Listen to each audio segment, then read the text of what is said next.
We're at the Distribution Operations Center here in Little Rock, Arkansas. This control center is Entergy Arkansas's hub to monitor all the power for our 740,000 customers. We're here today celebrating our grand reopening. We've done a bunch of upgrades to our electrical infrastructure and also our interior just to better serve the customers of Arkansas. We're getting ready to move into severe thunderstorm season. When storms happen, this center right here, the employees behind me, they're the ones that are truly the backbone of keeping us safe out in the field. Part of the renovation was getting additional power sources in here, so we should never lose electricity so we can always be on site. We have 3 separate power sources. We have 2 utility feeds and 1 full backup generator. We've adjusted our consoles, allow our team to work together. They can be more efficient. They can dispatch the outages more efficient.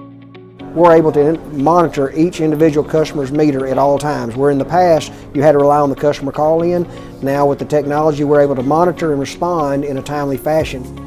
Our goal is to always respond as fast as possible, keep the customer informed through our customer messaging, and also get the lights restored as quickly as possible. We have to be prepared 24/7, so this just helps us be that much more prepared. That's part of the next generation Arkansas. We're always looking to provide better power.